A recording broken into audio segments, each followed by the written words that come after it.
Welcome. We're about to start the part two of our today's session. In this section right now, our primary focus is going to be what's happening as far as the public health perspective on this, and what are we doing? How is it affecting us? And what are some of the things you can do? And again, we spoke mostly this morning about homes because we're all now kind of getting quarantined and getting into our own residences. But certainly there's still many of you out there that are still in the workforce and still out in the workplace, right? Many people are. So uh, a lot of what we'll be speaking about will apply to both of those. So with us today, our no particular order, Dr. David Kraus. He's founder of Healthcare Consulting and Contracting, HC3. He's a certified industrial hygienist and toxicologist. He's got 25 years experience in public health, occupational health assessments, and indoor air quality. David was also in charge of the Florida State IAQ division, and I just botched that, but I'll let you elaborate. Dave has a unique perspective in that I've known him for many years.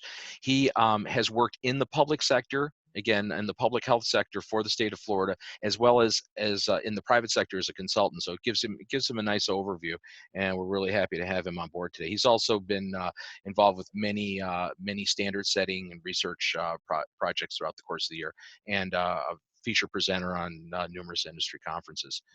Scott Armour, next panelist. Hi, Scott. Scott is an internationally recognized expert on environmental acquired illnesses, mold assessment and remediation, exposure science and data collection methodology, indoor air quality building science, childhood lead poisoning prevention and abatement, and fire investigation. He has a master's of science in health science, and with especially in industrial hygiene.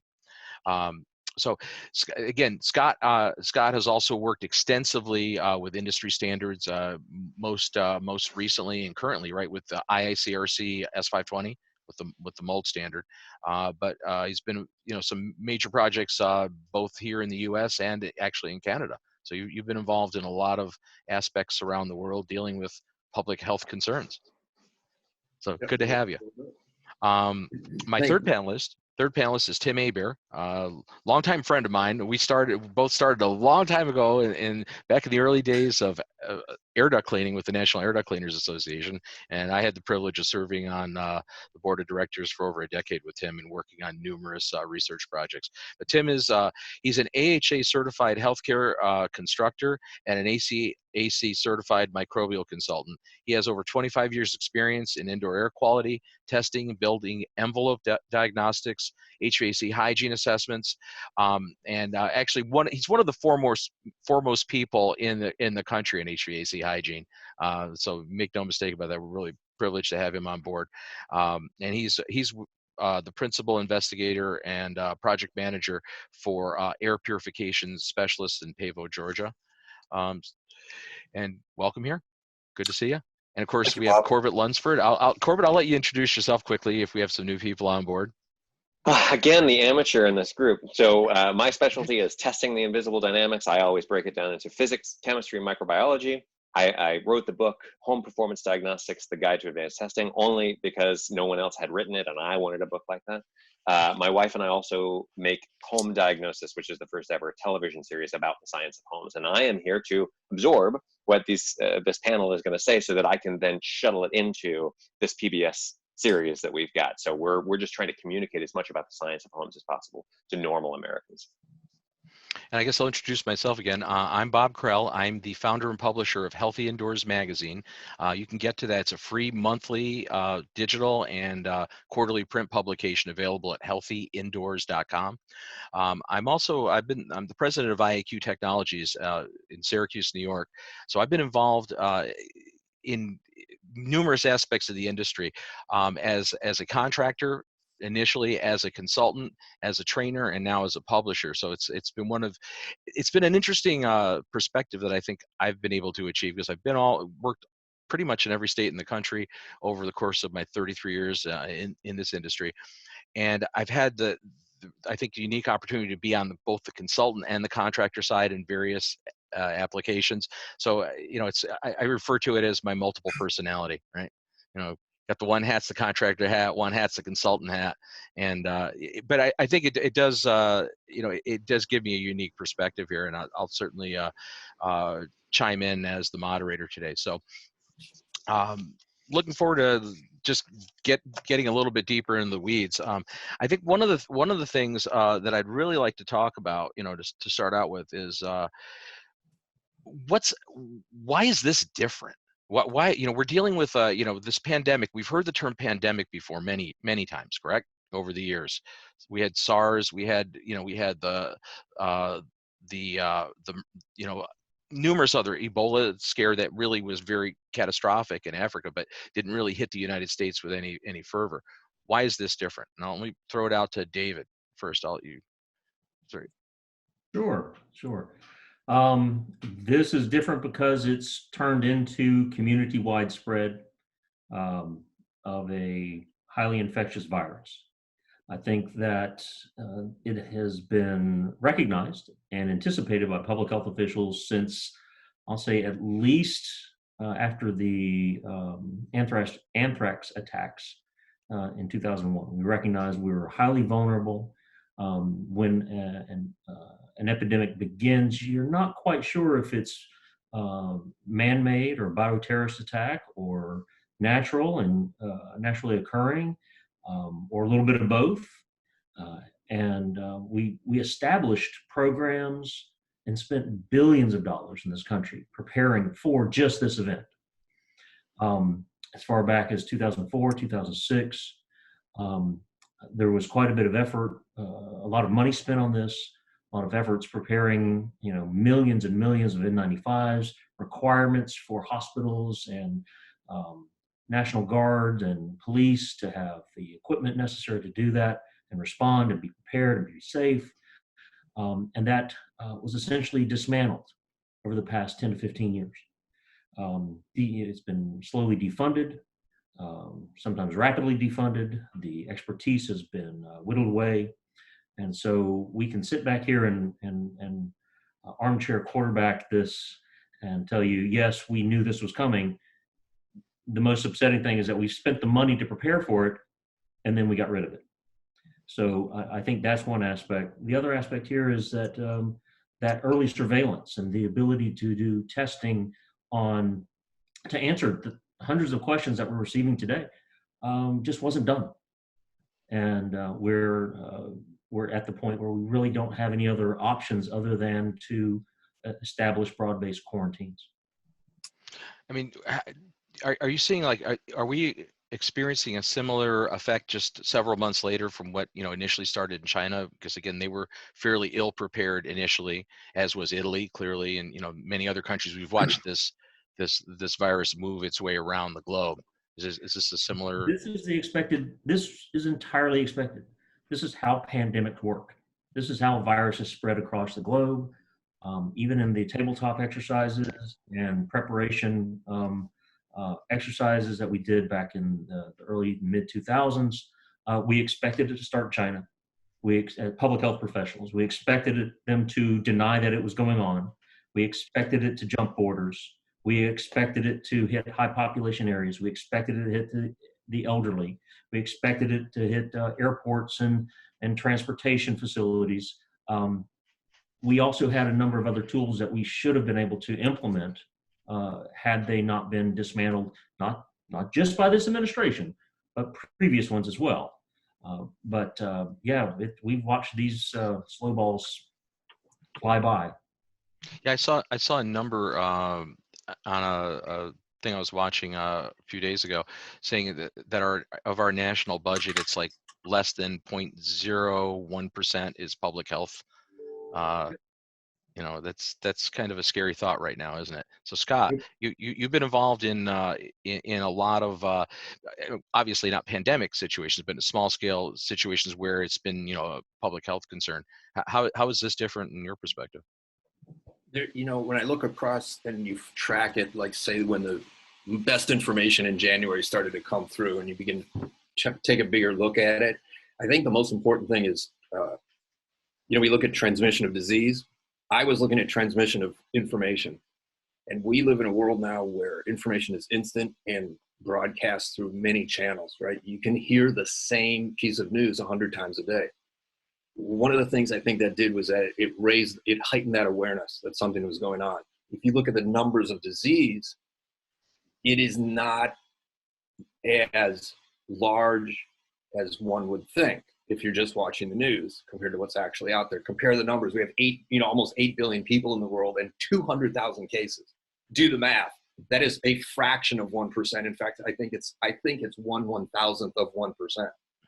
So there's a lot of zeros before, 0.0000, right? It's really small. However, we look at New York City as a perfect example right now. If we had 500 or 1,000 new hospitalized cases just to New York City, that begins to overwhelm the hospital system. It is not a huge risk to each individual, but to the system, it is an enormous impact. Right, our responses, our resources to respond to those 500 or 1,000 new cases. Look at Italy. In northern Italy, it's horrendous because these little towns are getting slammed and they have no response.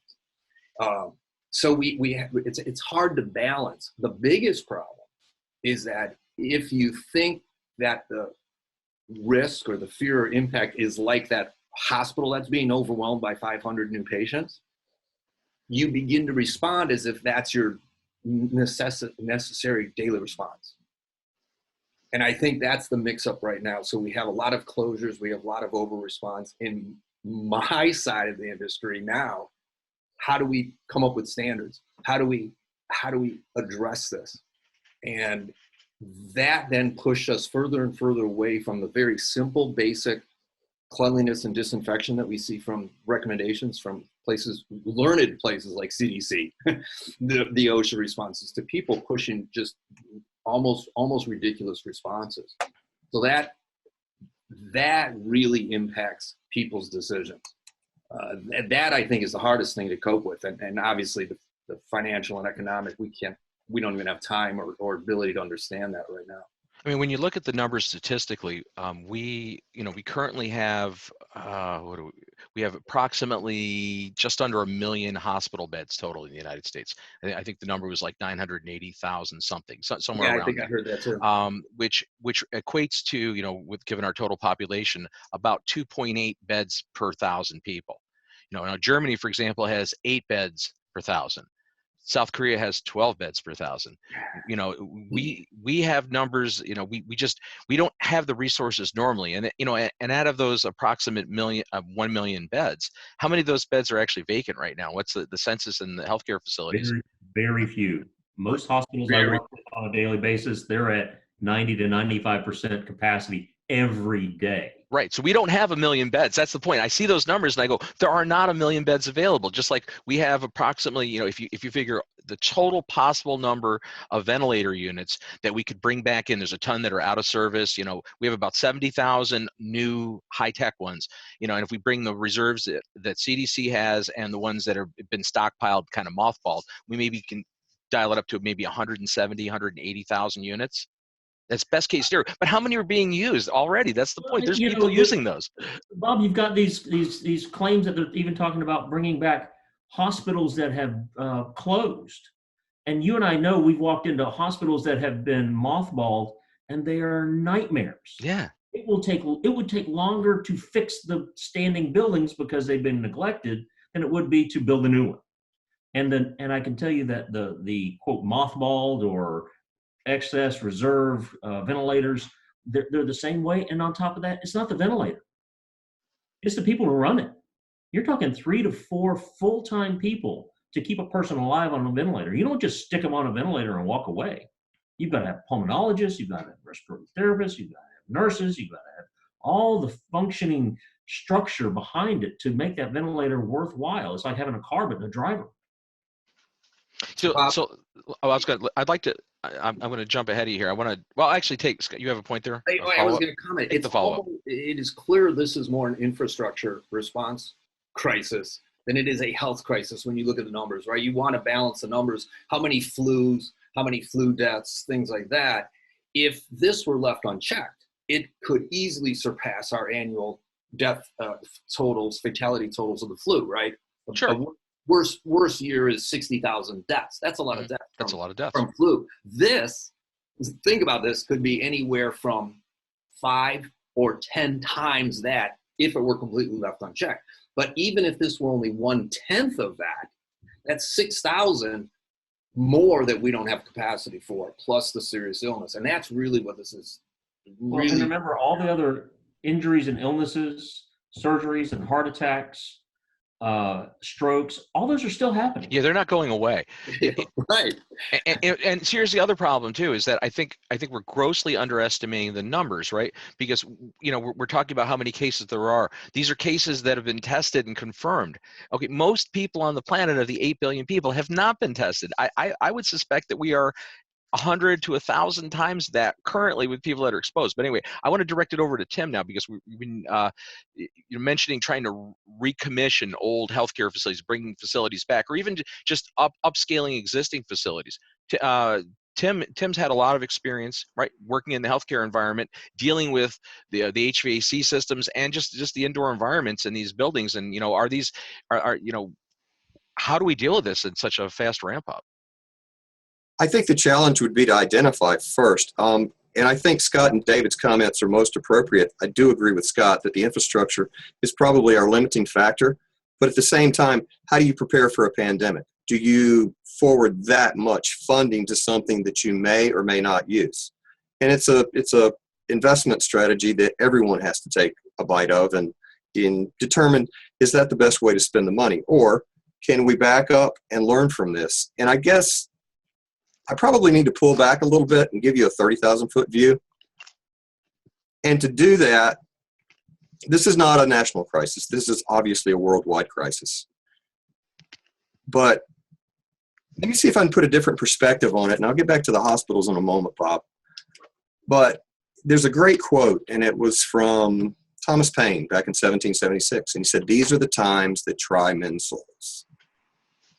And it's directly from the 1776 pamphlet, Common Sense, that was published right prior to the American Revolution. First off, I'm happy to be in America for this crisis. If anyone can beat this, we can. We're independent thinkers, we're innovators, we come from good stock. Our parents, no matter what the nationality, revere freedom, and freedom to live our lives and raise our families as we see fit. We love our freedoms, and we solve the impossible to maintain those freedoms in our way of life. We face challenges head on. The old saying of "damn the torpedoes, full steam ahead," that's our motto. My mom's a 97-year-old World War II veteran who served in the Pacific Theater. She grew up in a single-parent home during the Depression and then was immediately pushed into the Great War. She never let herself become a victim. She calls herself a survivor. Today's identity politics of victimization just confuse me. But what encourages me is not only will I believe we'll come out of this crisis stronger and more focused, but the opportunities that are going to come from this are going to be immense. It's been 4 generations since the American people have truly been challenged with survival of ourselves and our country. We'll exercise newfound strengths, we'll discover new abilities, and we'll bring to the table things that will truly help us, not only in our country, but around the world, because we are the most giving country in the world. We're going to figure this out. There's a lot of doom and gloom, and I totally agree with Scott. If you watch the 24-hour news cycle, oh my God, you just want to go crawl in a closet. That's not where we need to be. The numbers don't support that. As David alluded to, though, the potential, because it is so highly virulent and so highly communicable, we have to pay attention. But I think we're going to win this one. As an American, I'm just proud of the fact that we value human life. Other cultures may not, as much as we do. So we always set our stakes a little bit higher. We'll beat this. We will take some losses. But we'll survive and we'll prosper as a nation. And as prospering as a nation, we're going to help move the world forward. So that's my positive spin to it. Now, let's getting bring back it to ground. getting back to the immediate issues with the hospitals. And I have a lot of friends online right now watching that we do work with. They're integrally involved with all the hospitals. They're hospital engineers, facilities managers, etc. They know the challenges. And for the most part, they try within their budgets to maintain their facilities so that they can accommodate these. The phone calls that I'm receiving primarily are for auxiliary isolation rooms. How do we serve up, and we only have, okay, let's say we only have a suite of 8 isolation rooms. How do we turn that into 28? That's the kind of guidance that we're hoping to provide and steer them so that they in turn can go ahead and not fix the entire building, because we all know what a monumental task that would be, but at least provide areas of sanctuary. And I think that's a word that I would heavily emphasize, particularly in the home setting, and I'll speak with Corbett about that later. But if we can provide micro isolation areas, sanctuaries, so to speak, not only for the sick, but also for the well that we don't want to become sick, I think that's a defining line that we can use. And can we fix all the hospitals out there instantly overnight? No, that's not going to happen. David alluded to the fact that it's a lot easier to build a new building than to fix some of these. It truly is. I think some of the mobilization that I've seen various militaries around the world being able to enact very quickly with portable MASH units is pretty amazing. I think that technology is going to be advanced very rapidly, so we can move things around and put it where it's needed, not so much where we want it or where we have it, but where we need it. That was one of the beauties of being able to relocate those 2 hospital ships, one into New York City Harbor and one over on the West Coast. It's a floating hospital, so that's beneficial. I wish I could tell you that we have magic wands and silver bullets where we could go in and clean up these facilities instantly. You and I have been in this industry way too long. We know that's not going to happen. But if we'll focus just on the smaller bite and concentrate on cleaning those areas up and making them habitable and useful, I think that's going to be the goal.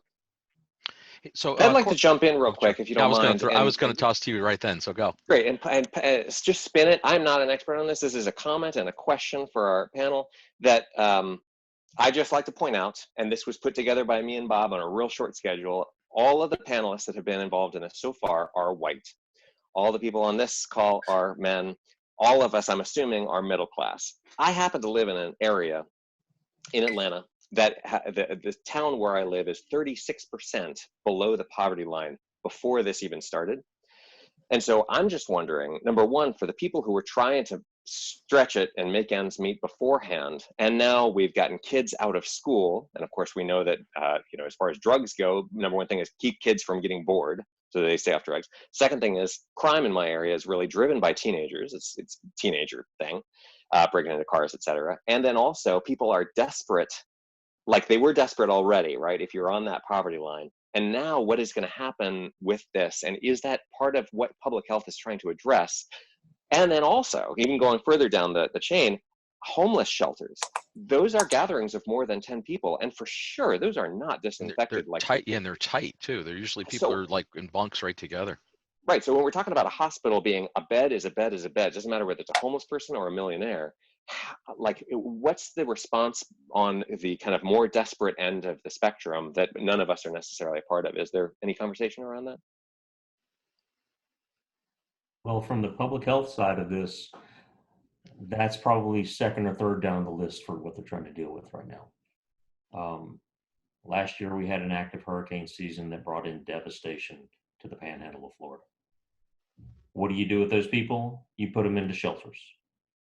You get them on the road and you move them out of the path. Do not expect hurricanes and tornadoes and all the other crises and natural disasters to stop. We will continue having fires. We will continue having earthquakes. We'll continue having other outbreaks. Oh my God. Other types of outbreaks are happening at the same time. So often we as public health officials have a hard time walking and chewing gum at the same time. And when all the resources get sucked to this, other things will fall by the wayside. I can tell you there's very little thought right now, and June starts the hurricane season, to how do we change shelters? How do we deal with sheltering people, patients with the needs, all that? Yes, it actually will increase people's risk factors going in there. We will not have a cure come this hurricane season. We will not have a vaccine come this hurricane season. and our options are becoming more and more limited. So, very valid points. I do not think anyone has a clear, defensible answer to it today.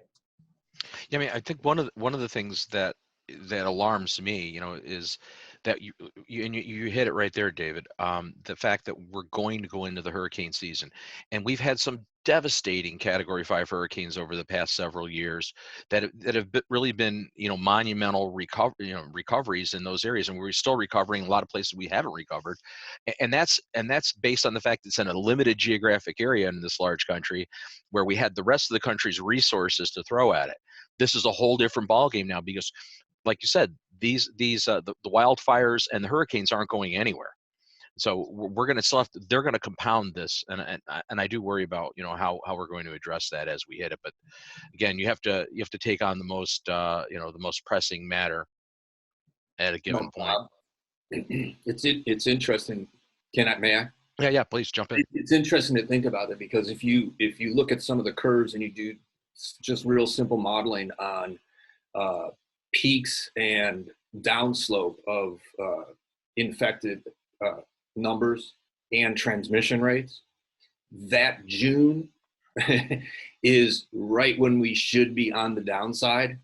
And we're going to take that last few people who are contagious, and they're going to all of a sudden be pushed unwillingly into these new shelters if we were to be hit with another disaster, a natural disaster like a hurricane.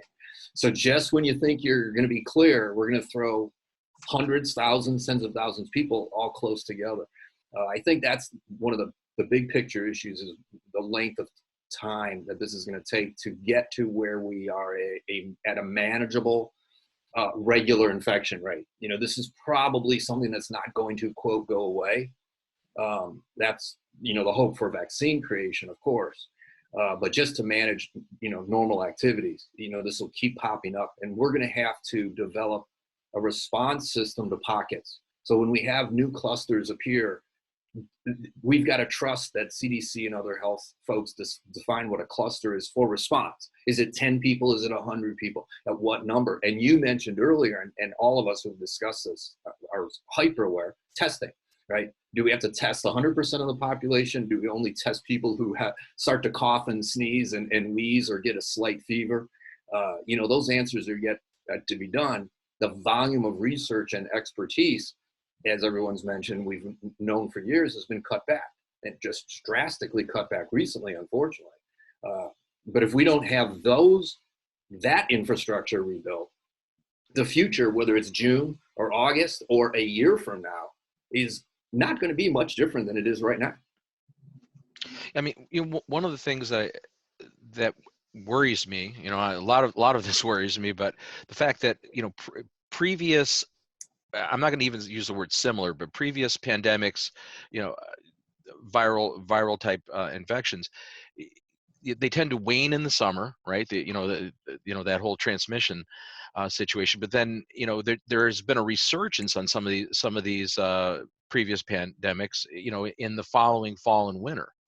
And are we going to be looking at that? Spanish flu is a great example of, where it had a fairly high death toll right out of the blocks, but then the second year was substantially higher. Bob, look at Ebola in Congo 6 months ago. What happened, right?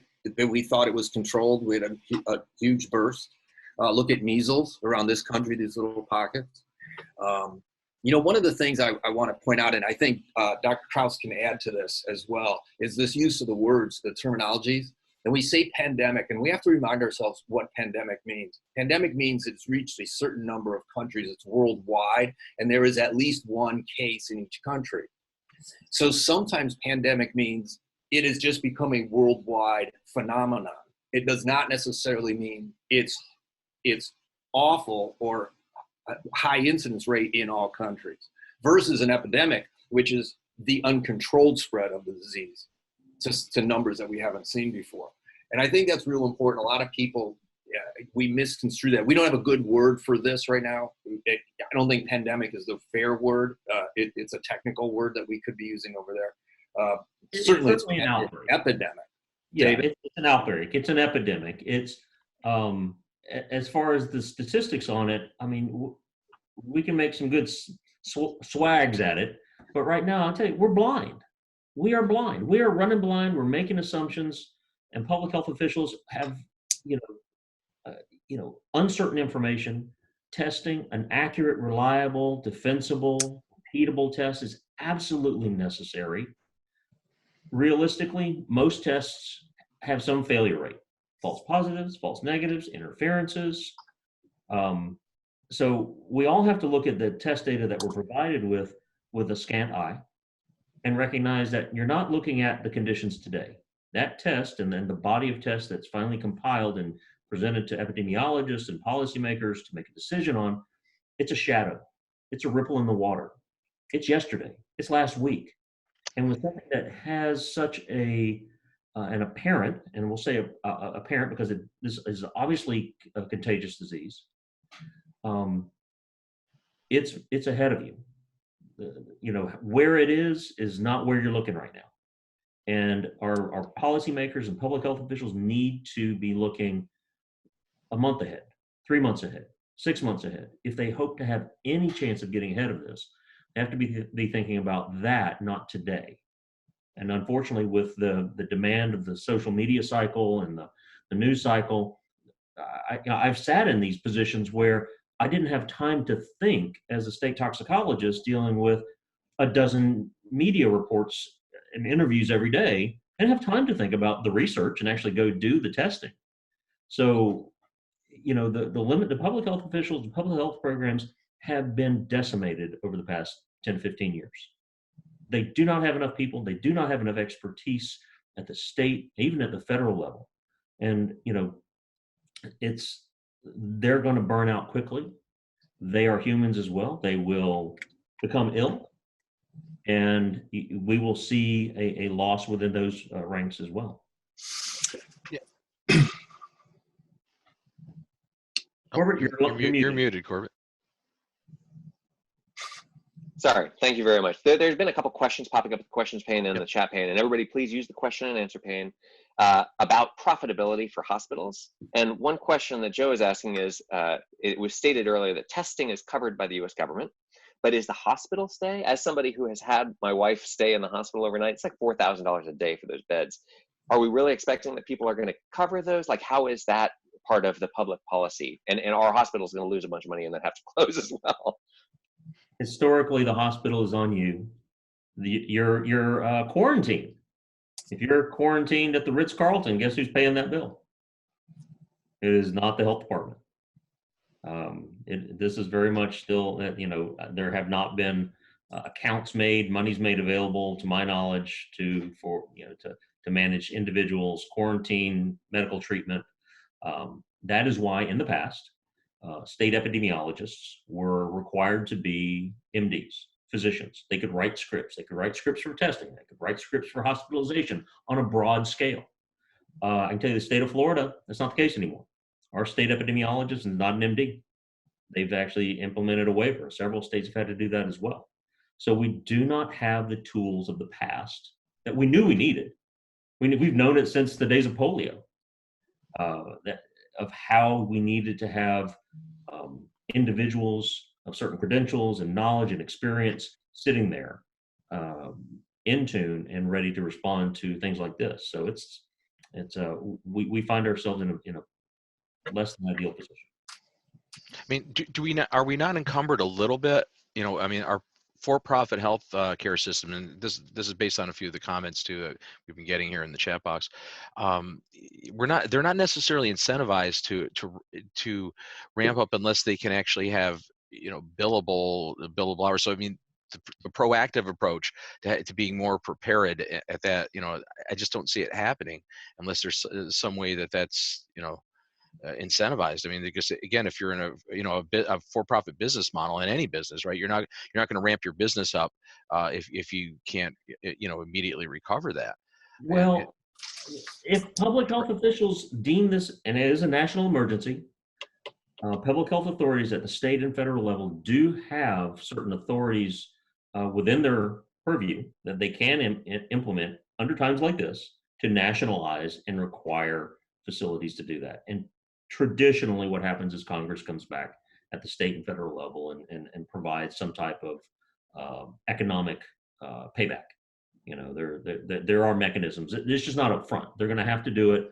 It's just as if, you know, public health authorities can order every business in the state to shut down if they need to in order to control this. They can't. They hesitate to do it because it has a devastating impact and has unintended consequences. But yeah, they do have the authority to do it. It's kind of the nuclear option, though. Hey, Bob. Yeah, hop in. I think Corbett has pretty much laid out the largest response that not only this short webinar could provide, but also the item of largest benefit for our population as well. And I think he nailed it. And what I'd like to do is just go down through a couple of steps. And someone asked me, what's the first task I would consider under house arrest? And I know I use the term loosely, but I had a really bad case of pneumonia last May. So I'm a little suspect. So I've sequestered. I'm in my office. I'm in my home. But the biggest question that I think every family out there wants to know is, how do I protect my family? How do I provide sanctuary for the ones that I love? By making my living area a sanctuary for myself, my family, my dogs, my cats, whoever. And I really think the word sanctuary is not used enough. But I want to give Corbett a few ideas. You can redesign how you enter your home. Now, you don't have time now for detailed modifications, but use an existing bathroom that's equipped with an exhaust fan as your dirty room. All clothing goes directly into a plastic bag or the washing machine. And by the way, your laundry room makes a great negative pressure room, isolation room, if the clothes dryer is running. Okay, it's a given. Everybody has one. It's sucking air out of the room, discharging it outdoors, we hope, and creating a negatively pressurized decontamination room. Leave your shoes at the door, for gosh sakes. After flying around the country, the first thing I do is strip down and decontaminate from the airport funk. We all do that. We all grew up with designated mud rooms or snow rooms. Its purpose was to separate clean from dirty. We don't need to get technical with every family out there. We just need to provide them some common sense guidance. When I was 7 and I'd played in every mud puddle I could find, Mom would make me strip down in the yard and hose off before I entered her house. My wife used to do that to me when I was in the Army and coming back from exercises. Yeah, okay. Well, now if we did that, it'd be interesting because you'd probably be talking to the police. But anyway, so you map out where your dirtier area is. We don't even bring shipping boxes or grocery bags into my home now. Everything is unloaded outside, and then it's transferred in. You leave the bulk packaging outside. And the key to it is educating the families, and Corbin's dead on target with this. He's dead on target with it. So I have a couple of other suggestions. Number one, someone asked me, well, does the idea of sequestration or isolation alarm you? Me? No, I see nothing but opportunity. We have to become willing to learn again.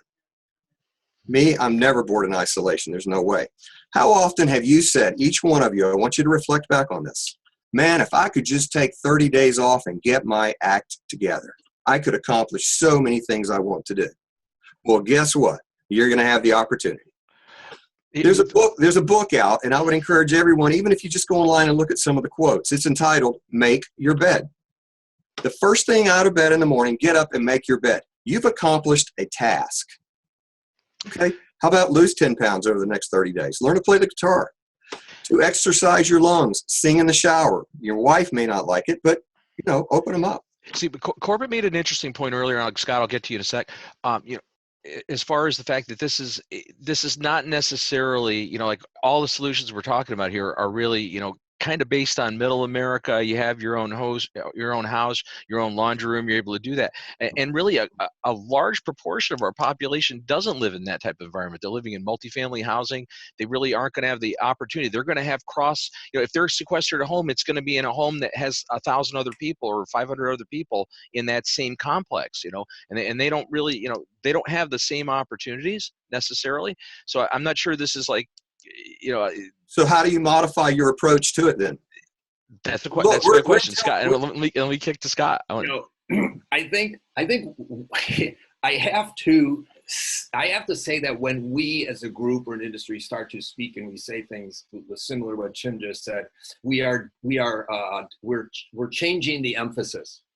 So of where the risk is. We really have to look and understand the risk, both as individuals, but also as a community. So when we look at where the most cases are, almost every single large cluster or grouping was because of interaction, right? This prolonged close contact. It was not from shipping boxes at all. In the previous hour, right, somebody started to mention it, and there was a couple issues that I heard, and it is the virus on the Amazon box, right?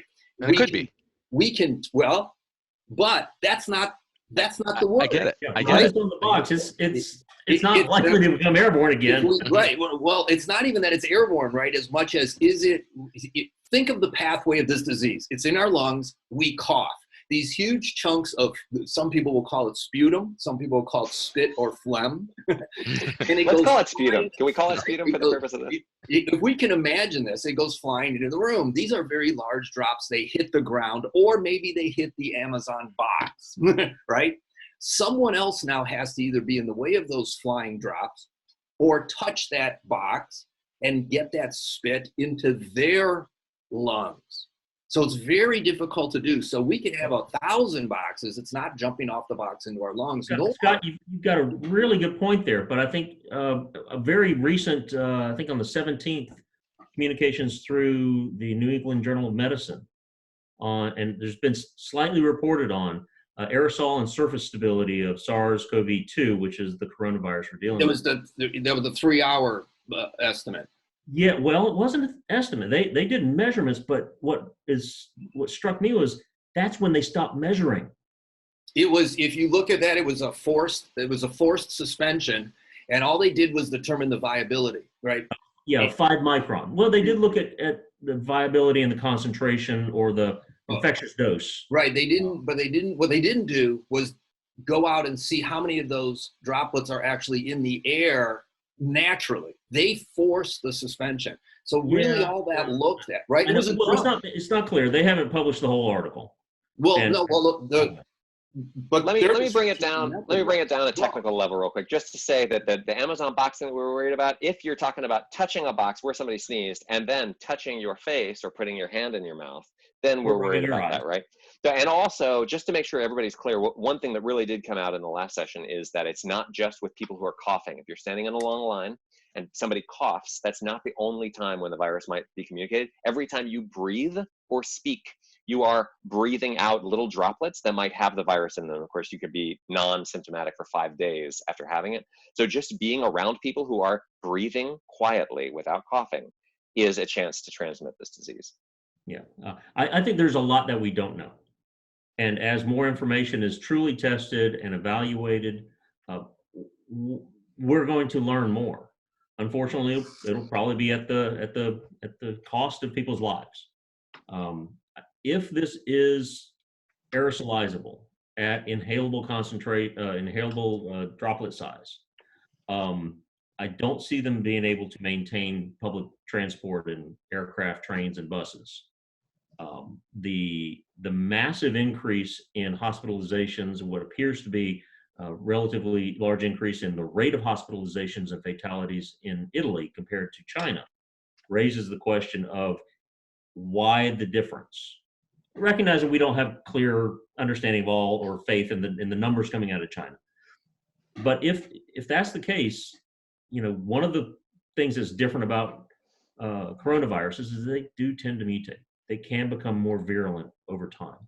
So it is critical that we put the resources, the time, the effort into understanding these basic questions, not just now, but so that we can make better choices, decisions, and actions come the fall to hopefully avoid that second peak.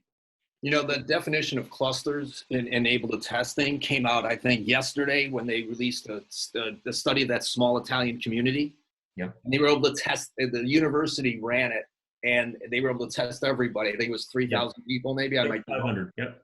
Right? Yep. And they were able to isolate positive cases and their caseload did not increase once they did that. It was exactly what every public health official would love to be able to do. Yeah, but here's the nightmare scenario, nightmare that comes out of that study. If you look at it, I forget the number, but I calculated it was 13.5% of the people in the community tested positive and had absolutely no symptoms whatsoever. If you've got a 10 to 15% carrier rate, you can't base the decision to isolate or to quarantine or to test on symptoms, or you will never get rid of it. Exactly. And that's why that was a beautiful study. Because that's and what we know right now, or at least is that this virus, unlike some other previous viruses, you tend to be contagious well before you're symptomatic, which makes it. We're actually chasing the dog's tail. It's not. You're not going to know in advance. So that raises the question. So what can people actually do? You hear the term self-isolation, self-quarantine, right? What's the difference? And is this really, how effective can that be? Obviously we're trying to flatten the curve. We talked about that in the previous session, because to have anything we can do to reduce the load at any given point in time is going to make it easier for our healthcare resources to be utilized for this. But practically speaking, yes, you're going to go home, and whether we want to or not, we're going to see broad-based population based isolation and quarantine, and it's going to quickly go from voluntary to you gotta. But I think people do need to start begin being given the tools of how do they protect themselves in their home. Again, if 15% of the population is asymptomatic, that means you could have somebody in your home shedding, getting everybody else sick in the home. And so giving people solid information on how do they continue cleaning in their home, disinfecting in their home safely, not using, magic chemicals, but, it's cleaning and disinfecting. We need to stop talking about just disinfecting. You've got to do both. It's got to be every day. And even if nobody else is coming in the house, you should be doing that regardless, because there's a 15% chance someone in the house is already a carrier. So I think that's one aspect. And then also looking forward to the day of normalcy. How do we start bringing facilities, homes, buildings, hotels, airports back into operation? And one of the things we talked about offline was if we just walk away from these buildings, turn off the light switch, lock the doors, what are we going to come back to in 3 to 6 months? Especially in the South. Yeah.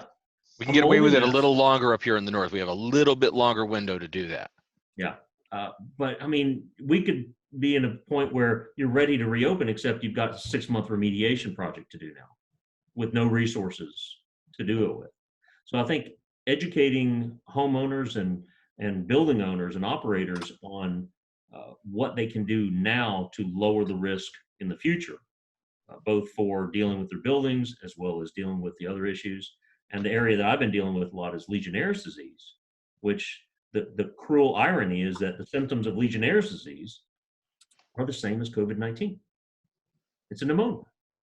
It's caused by a different organism. But if you shut off the water use to a building and leave it sit stagnant for a couple of months, you run a great increased risk of amplifying Legionella, having people come back into that building, having an outbreak of disease. And what are people going to think it is when they start getting sick? Really interesting. Well, it doesn't matter what they think we're- it is at that point, though, because that's also a 20% fatality rate with Legionnaires' disease.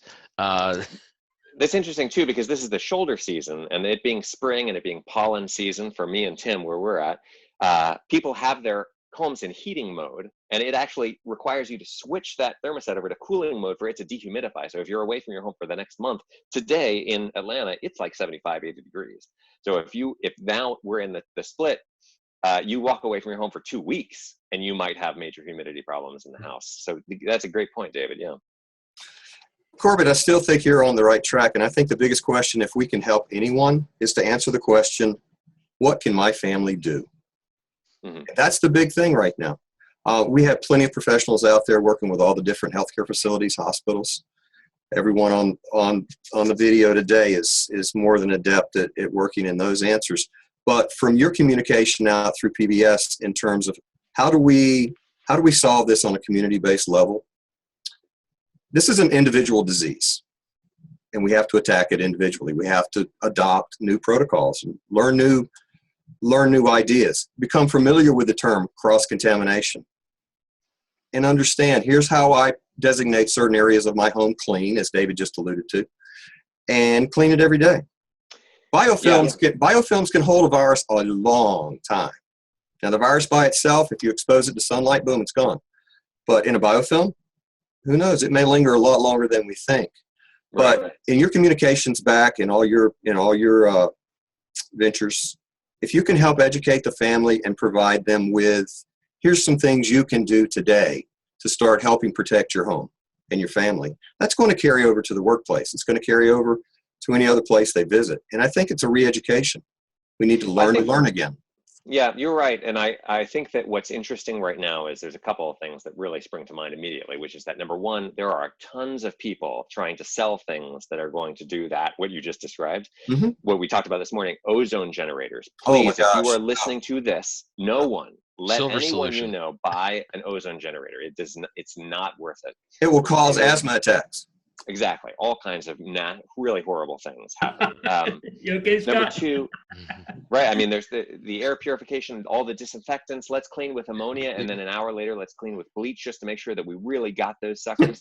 All that stuff is really confusing. And also, when we're talking about home technologies and home stuff, so we're talking about homes that are now more airtight. So if a home is being built today and it's going to be sold tomorrow, it's going to be more airtight. And for that reason, now we have a lot more conversation about the pressure balances. So to Tim's point from earlier, when you walk into our house that we're building right out there, and I'm building this with my parents, this is part of our weird journey, the first thing you walk into is a mudroom, and it does have a laundry in it, but my dryer is a heat pump dryer.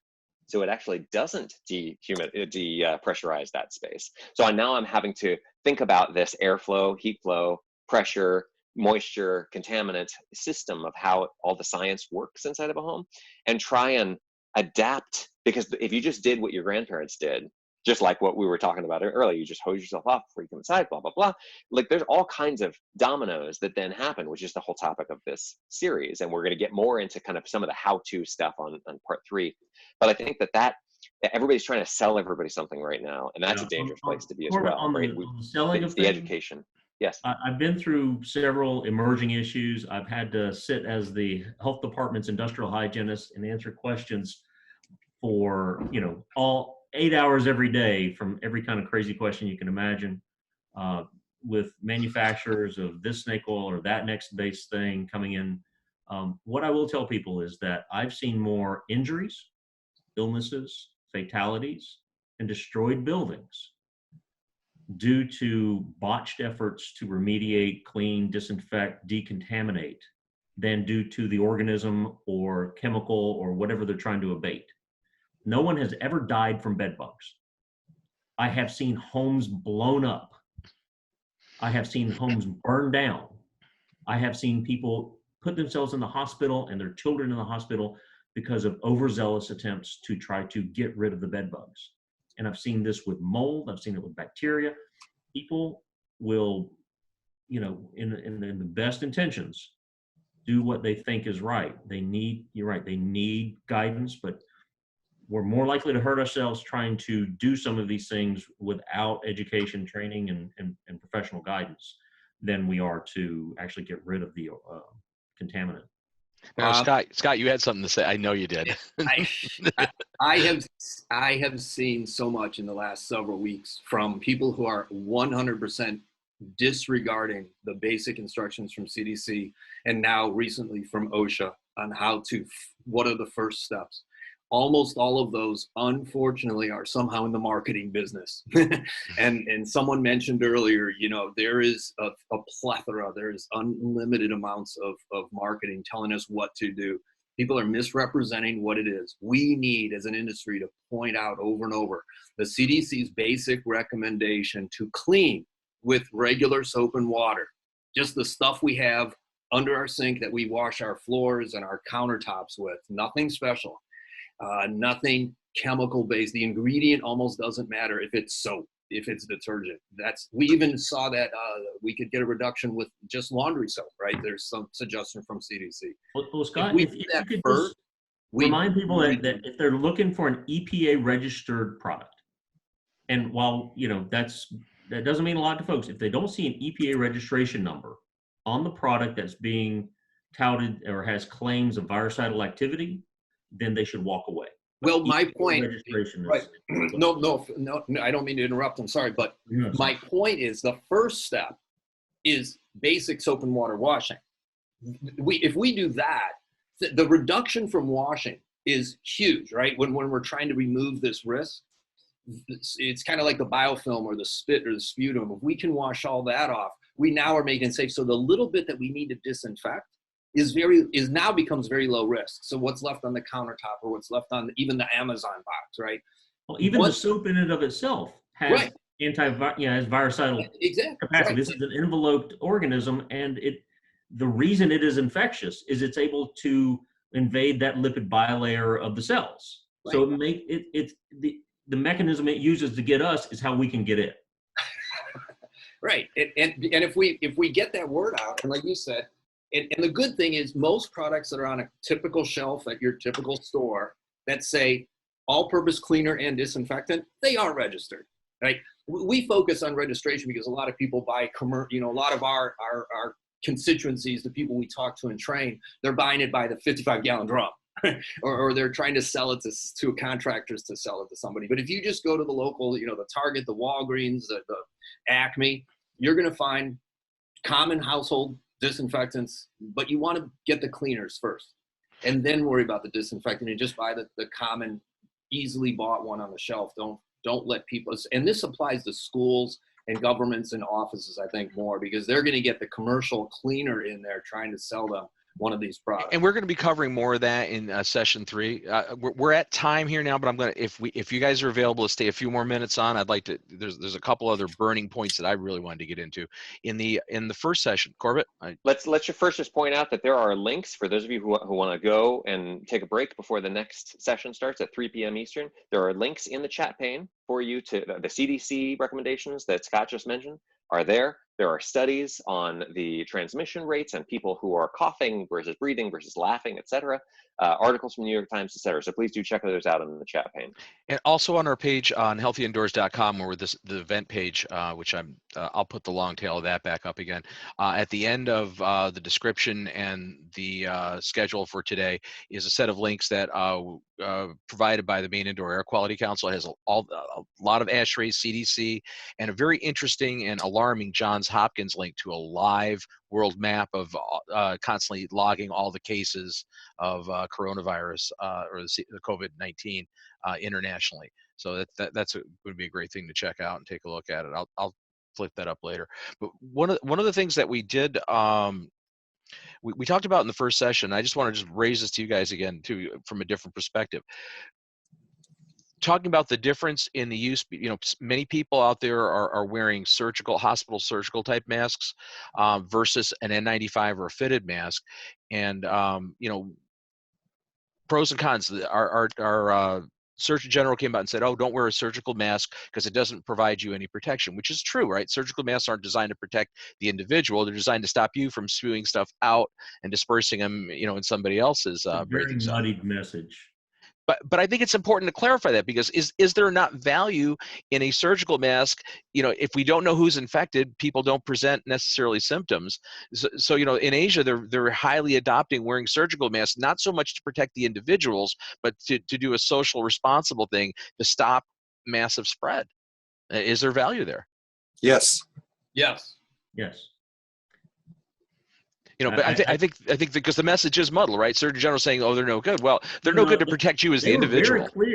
They were very clear in the earlier days of this that a mask, and they weren't referring to a respirator or they were just all masks, doesn't do you much good. But then in the next breath, they say, we need those masks for our caregivers. Well, which is it? Does it not work, or we need it for our caregivers? And I tell you, weeks down the road, they will need to promulgate the message that N95s or better respirators are effective at preventing exposure to aerosols from this. So public health, we've done this many times. We try to prevent panic, but then we say something that we're going to have to eat those words a little bit later. So a very frustrating aspect here, and masks help. Well, I think what's muddled too is the term mask, right? Because the term mask versus respirator. People see an N95 respirator, which effectively it is a respirator, right? It's a fabric, disposable device, but that's right. To a layperson, that's a mask. That's the same as a paper dust mask. They view it the same. Undifferentiated by most people. Yeah. So, I mean, I think that's another one of those areas. And granted, there's a shortage of both, but it's certainly something we have to be concerned with. So we're over time here, but there were a couple of questions that I'd like to just try to grab. We were talking in terms of other than being able to sequester yourself, stay away from others.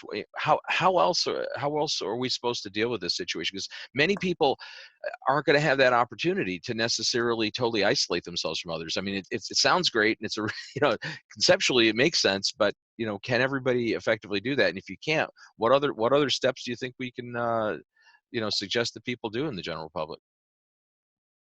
Individual responsibility. Elaborate on that.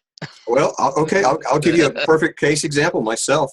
I'm doing everything I can to strengthen my immune system, to strengthen my respiratory system. I'm doing everything I can so that I will be able to fight things off. And I'm just an individualist. You know me, Bob. Yep. I go back to the disease is contracted on an individual basis. If we can fight it on an individual basis, we'll be in much better form to fight it on a collective basis. We'll strengthen our society, and we'll continue to move forward. We were talking just briefly before about EPA registered products, for the sanitizers, disinfectants and stuff, and they all have anything that claims any type of antimicrobial, efficacy has to be registered. But the fact that it's registered does not necessarily mean it's effective. I think there's an EPA approved label for that product and the claims that it makes. And the EPA approves it, but EPA is not approving the product per se, right? That's semantics. They're approving. No, they're registering. They're registering. Not approving anything. The word approval worries me, David. No, it's not approval. It's registration. No, you're right. No, they do approve the label. They approve the label. They approve the label, and the label is supposed to be. And I've been through this with clients on how do you demonstrate efficacy and safety, and they have to deliver to the EPA with those applications data demonstrating efficacy and safety of the product based upon the label they provide. So it is a little convoluted, but if you're making virucidal claims, you better be delivering to the EPA in that, along with that label, data, scientific evidence, measurements, and results demonstrating that you're able to achieve the log reductions listed on the label. So if you're effective against viruses, you need to show you're effective against viruses. I mean, do we even know? I mean, there's nothing registered for COVID-19 because that's a mutation, and we really, we're assuming that other coronavirus, products that would be effective against the previously known coronaviruses will be effective against COVID-19. Is that a leap of faith that we shouldn't be making, or necessarily? It's a swag. It's based upon what we know about other envelope viruses. So if this fish and lure is going to work on brim, it's probably going to work on shell crackers too. I mean, you have to do some comparisons with what in the published literature and about other similar organisms. Yes, they may find that this one may be more, may last longer in the environment, may be more or less susceptible to certain things. But that's where you start, is other similar viruses that are enveloped and of a similar genetic makeup. So we have that classification of coronavirus. So other coronaviruses, as this is what has been shown to work, that's a good place to start. And you may have to adjust course from there. But I wouldn't write it off and saying, well, we don't know anything about how to treat viruses. No, I mean, Scott brought that up. Scott nailed it. You start off by removing the debris. You start off by removing the biofilm. Yes. Okay? I mean, Dawn dish detergent. Think about all the basic hygiene. Basic hygiene. Yeah, Dawn dish Start with detergent. that. You can wash your hands with it. You can wash your dishes with it. You can wash your clothes with it. You can wash your floors with it. You can wash your car with it. You can wash your dog with it. It's a surfactant. And There's another Scott ad. nailed it. You just try to get everything cleaned up as best you can, and then worry about the minuscule amount that may be left. Hey, Tim, look at the Q&A. There's a There's a pretty specific pertinent question. up there. Yeah, Tim, Yeah. you addressed that. I'd like to just bring up one thing real quick, just to remind everybody. We encourage people to try and get everybody in their family, and especially the people who might not take this as seriously, to please do the voluntary quarantining, because there are, number one, the government has the constitutional right, apparently. They used it in 1918-19 with the Spanish flu, to quarantine you legally, to force you to stay home. And if you break quarantine, they could fine you or put you in prison. There's also, I almost got arrested one time when I put someone else in danger. I can't remember what the clause is, but it's under the same legal law in our state of Georgia as if you have HIV and you knowingly then are intimate with someone, you could be put in jail for that. So like somebody posted a question, what happens if somebody walks by my house and they breathe on my lawn? And I'm sure that would be an act of God right now, but there are legal, if you have a suspicion that you have the virus and then you go to a grocery store, there is a way for the government to then arrest you if they really felt like it. So let's not take it to that point. Let's all try and be civil about it and protect each other. Getting back to the question that was asked by Robert, absolutely, you need to apply some proper engineering to it. But Read the question over, Tim. Start with the question, because Tim, have we been asked about moving an entire wing to a negative space, i.e. the ICU? Is this a reasonable or possible request with 100% exhaust through the AHU? I take it it's 100% makeup air unit. Absolutely, and I think that's one of the options that we need to exercise and investigate. Let's utilize what we already have in place. We can't build all new buildings right at the moment, but let's use what we have and figure out how do we adapt them, how do we modify them, and how do we provide, once again, this is my buzzword for the day, sanctuary. For the well as for the ill. Now we have a previous question from the previous session that I think is really it fits right in here. Somebody asked, one of the viewers asked, if we're going to be exhausting from, let's say, a hospital unit, a wing where we know people are contaminated and are infected, and we're exhausting, doing 100% outside air, so that means we're exhausting it outside. Are we on the exhaust side? We really don't do great filtration in hospitals, if any. Very limited filtration. Right? So are we not potentially kicking viable virus right out the exhaust? And if that's discharging at street level or somewhere where people could be, is that not potentially a problem? Absolutely. You have to evaluate that, but we're not talking about the Legionnaires case back in '76 where it drifted down. We're talking about typically most air handler units exhaust to the top of the roof. Okay. So yes. How about a single-story building? Should you do a downdraft study, a quick smoke tube downdraft study? Absolutely. As long as it's not coming out next to the entry for the ER or something like that. I think it's most appropriate though. Put it out in the sunlight. Sunlight is our #1 best disinfectant, without doubt. Put it out there and it's gone. So I've got there's a question I'd like to just throw out to all of you and give you a chance to. This is kind of our wrap up thing. But what was one thing or one of the things that you would hope would happen as we move forward, through this crisis, an outcome here? I mean, obviously, outcome is, for the least fatalities and the least impact globally. But, what are you hoping to see? What type of changes would you like to see happen as a result of this this very unique and undesirable situation? Respect for science. Good one. I would like to see a reawakening of individual critical thinking and getting away from groupthink. Don't just listen to the TV. Think through the problem yourself. This virus, as I mentioned a moment ago, attacks the individuals. As such, we need to strengthen the individuals on that basis, and then we can solve the collective issues from a much stronger stance. One of the things, and I'll shut up after this, but I often ask potential employees if they have common sense. They all answer yes. But when I challenge them with their definition of common sense, they're befuddled. My definition of common sense is 2 words: good judgment. Good judgment tells me not to touch the red hot burner on a stove. It tells me not to step in front of a speeding car. Do I know this inherently? No. I had to learn it. I had to learn my good judgment from poor judgment, and hopefully someone else's poor judgment. I would hope we'd have a renewed focus on critical thinking and develop good judgment, which is commonly defined as common sense. And if you've never read it, everyone should read or reread for the first time, Thomas Paine's great writing entitled Common Sense, and see where our great independent thinkers and freedom lovers are descended from. That's where we get it, guys. That's why those of us, particularly on this panel, we're all independent. As you can tell, we probably don't all agree on everything, but we all have common goals.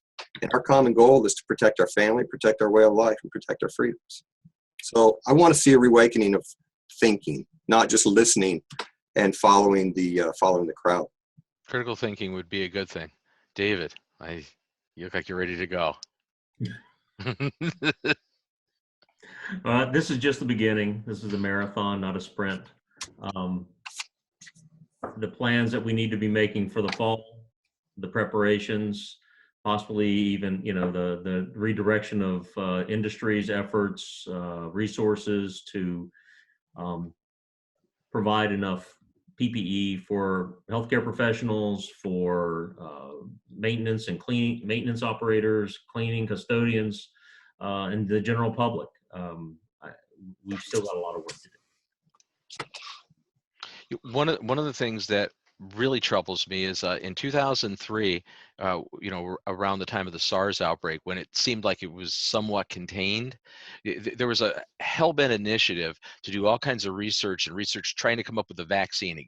Agreed, it's a different viral strain, but trying to really prepare and put resources into developing both ways to prevent, ways to, as far as proactive vaccines, but also having our response improve. And that kind of dwindled. I guess as the threat of that particular outbreak, dwindled, but we stopped putting resources into it. And maybe we'd be in a better situation 17 years later had we not. It's unfortunate. Corbett. I think that one of the interesting things about the tack that we're trying to take with normal people is that if energy efficiency and logical thinking had worked with home performance, with tuning the science of homes, then it would have worked in the 1970s or the 1980s or 90s or 2000s. So really what Grace and I are not afraid to do is to use the same kind of tactics that marketers use, which is to appeal to the reptile brain, with equal parts sex appeal, which is the cheerleading side, and fear. And right now there's, the plus side is that people are afraid of their environment. So I don't have to do that as much anymore. But the second part is that they might be afraid of the wrong things, like we were talking about with the trying out the ozone generators and the multiple disinfectants and things like that. Maybe this is an instance where we might be heading down the wrong path because our fight or flight mechanism tells us that we should be doing something that actually, I think that the common sense thing that Tim was talking about is actually a little more difficult than it appears at first blush, because I think that informed judgment is an important part of good judgment. Yeah, I think that the fear thing is going to be, that's going to have a lasting impact, and I don't know what's going to come of that, but I think that it's an interesting thing. It's a good motivator. So things will change. So we're well over time here. I'm gonna pull the ripcord and end this second session of our day's event. I'd like to thank all of our 4 panelists here for joining us today. This is, again, I think it's a unique time. These are I'm going to say interesting times. They're more than interesting. They're troubling times in some ways, in many ways. And we greatly appreciate all of you bringing your various expertise here to this panel so that we could hopefully share some insight from your perspectives. Our continuing online presentation will reconvene at 3 p.m. Eastern Daylight Time. Part 3 will actually be talking about practical antivirus measures for buildings. So we'll be talking a lot about actually sanitizing, disinfecting, some of the strategies, maybe in a lot of the public spaces, especially where they're going to have to still be utilized to some extent. So stay tuned with us for that. Just to remind everyone that's attending, we will be releasing video recordings of all these sessions later today at healthyindoors.com, along with any of the links and sessions. If again, going back to our page at healthyindoors.com for this event, at the bottom of that page, if you scroll down, there's a whole list of links provided by the Maine Indoor Air Quality Council, which will be very helpful. So with that, We'll sign off. Ask you that you stay online if you'd like to. We'll be kicking off the next session in just about 45 minutes. So thanks again, guys.